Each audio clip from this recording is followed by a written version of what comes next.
In the last video, we used a recursive formula to figure out the next term in a sequence. And just to refresh your memory, we're dealing with arithmetic sequences that have a common difference, which we call D.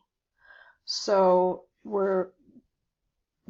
in this tutorial, we're still going to work with arithmetic sequences that have a common difference, which means you're adding a number each time, or if you're adding a negative, that's like subtracting.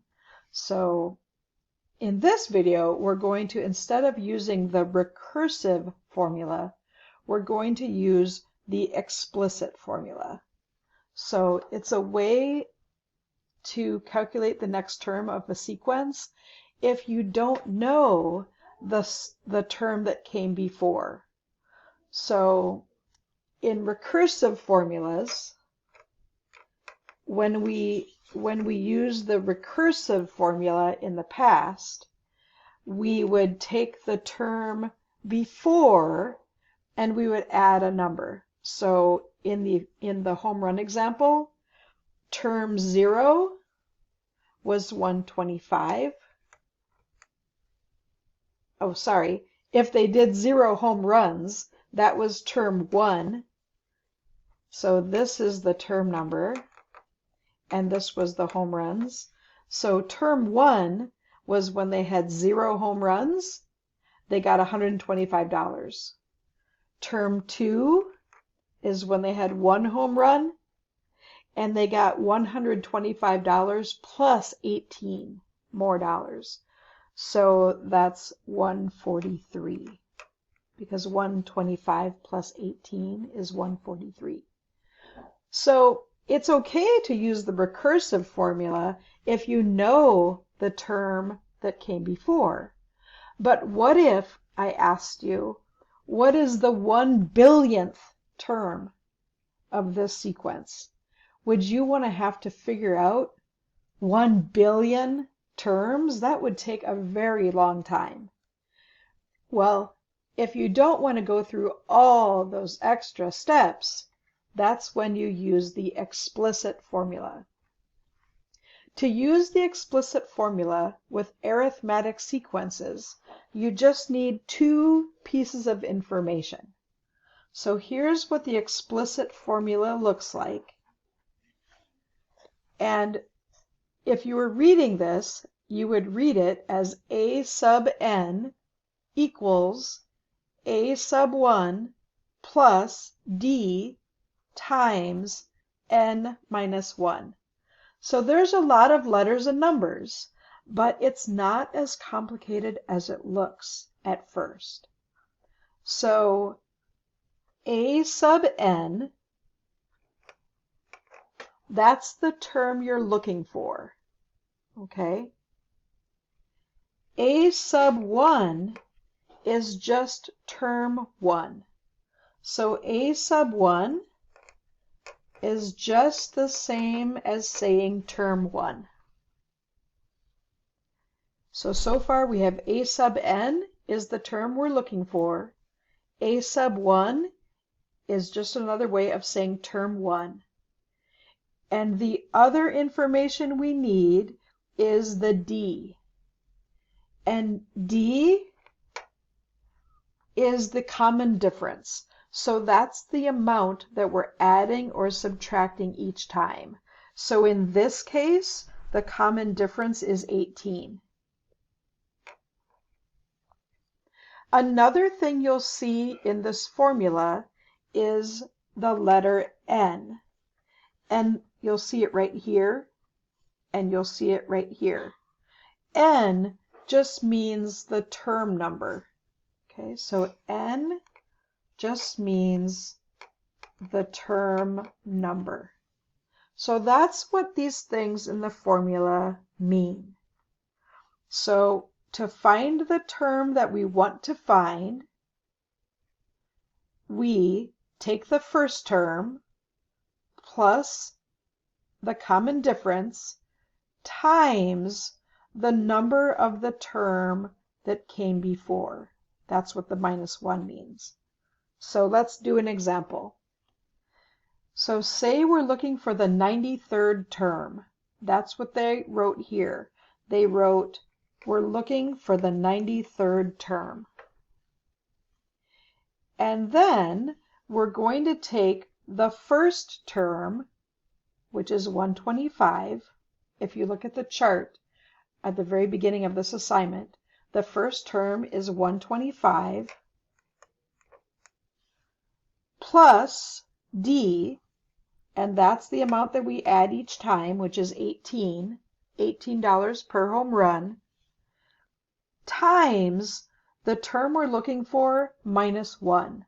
So since we're looking for the 93rd term, 93 minus 1 is 92. So now, to find out what the 93rd term is, so this means the 93rd term, you just take 125 plus whatever 18 times 92 is. And that's where they got these numbers, 125 plus 1,656. And if you add 125 plus 1,656 together, you'll get 1,781. So the 93rd term of this sequence would be 1,781. And using the formula is way faster than calculating the first term, the second term, the third term, the fourth term, all the way up to 93. That's why in this case, we're using the explicit formula instead of the recursive formula.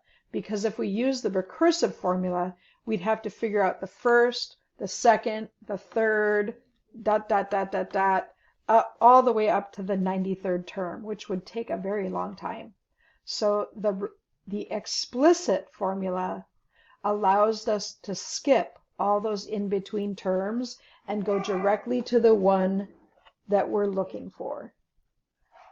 So at the bottom of page 110, there are these 4 questions that are asking you to use the explicit formula to figure out how much money Rico will have to donate or contribute for each number of home runs the team hits. So if the team hits 35 home runs, how much will Rico pay? If they hit 48 home runs, how much will Rico pay? 86 home runs, how much will he pay? 214 home runs, how much will he pay? Now here's a key thing to remember. Remember that the number of home runs in our example is always 1 less than the term number. Remember, term 1 is when there's 0 home runs. Term 2 is when there's 1 home run. So, for this, for example, 35 home runs, if it said 35 home runs, that would be term 36. The term number is always going to be 1 more than the number of home runs. So in this problem, we're going to be looking for term 36. And in this problem, we want 48 home runs. So that's going to be term 49 that we're looking for. The other things that are going to be different is in this problem here, since our n is 36 right here, the number that you multiply inside these parentheses is going to be 35, because 36 minus 1 is 35. So here's how you would set it up. Just follow the formula. Term 36 equals the first term, and we know the first term is 125 plus our common difference, which we know is 18,